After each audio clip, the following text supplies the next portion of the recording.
let's first construct the diagonal block.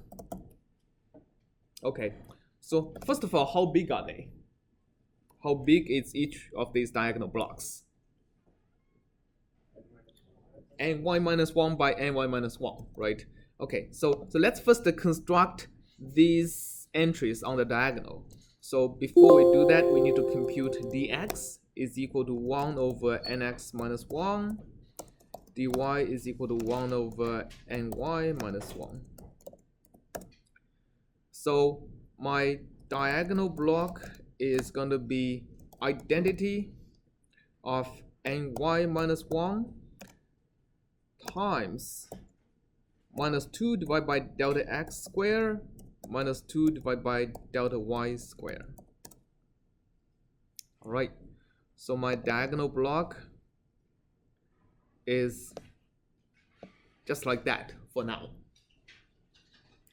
Okay, so I need to fill in the upper and lower diagonals by 1 over delta y squared.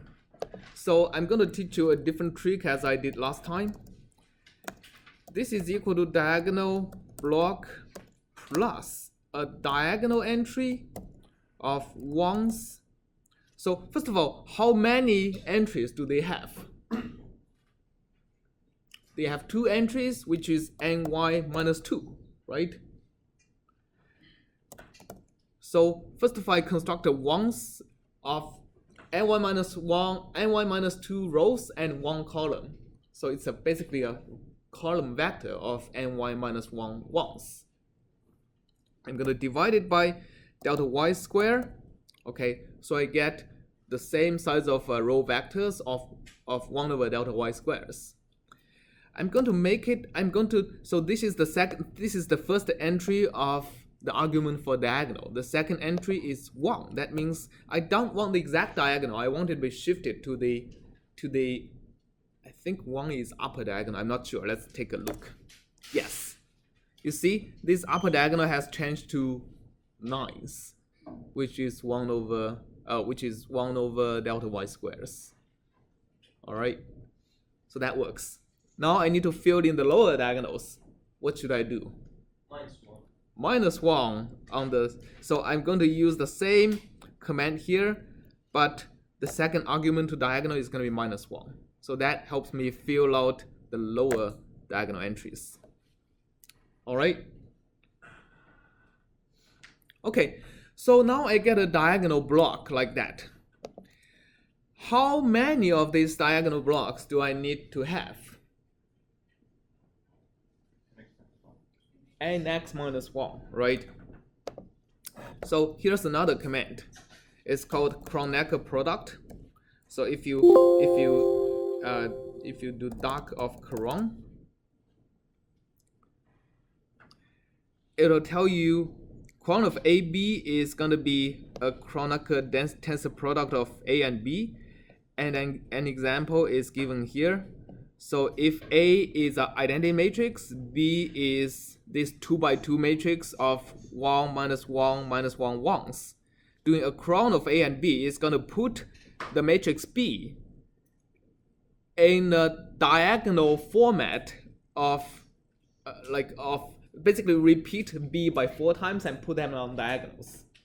So if you look at this example and think of our case, what should we do? Which matrix is our B? Which matrix is our A in this case?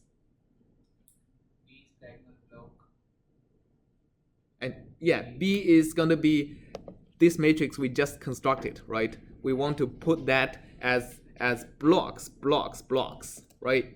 And A is identity. So let's say my big matrix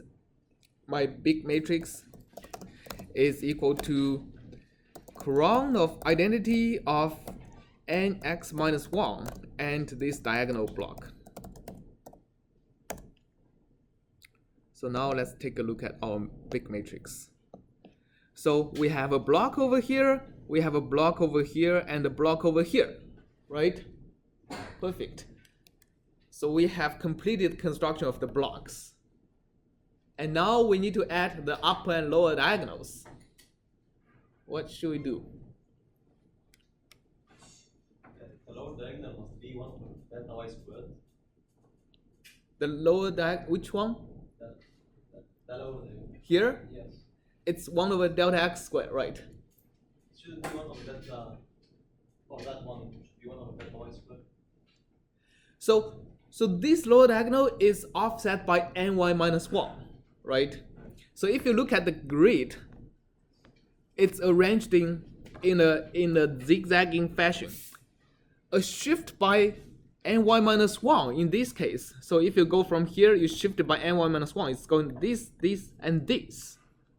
It is the same as shifting the I index by 1. So this near lower and upper diagonal is shifting y, the index in y by 1. This far lower and upper diagonal is shifting the index in x by 1. So it should be divided by delta x squared. All right. So the way to add them, we can use the same command as we used to construct the lower and upper diagonals of the diag blocks, except for the size of the matrix is going to change. So now it's how many non-zero entries is there in the upper and lower diagonals? Huh? It's a lot bigger. It's now nx minus 2 times ny minus 1, right? So they correspond to blocks of ny minus 1 sizes, and there are nx minus 2, one of them. So I'll put this and 1, and it's also shifted not by 1, but by ny minus 1, exactly. So now if we look at the matrix again, it added an upper diagonal entry over here, right? Oh yes, I forgot. So let's repeat this again just to reset, and I need to divide by dx squared. That's right. So I get 9s. And lower diagonal, I just need to put a minus sign on this, right? So I get the lower diagonal again. So one interesting thing to visualize the matrix is a command called spy. So let's spy on the matrix.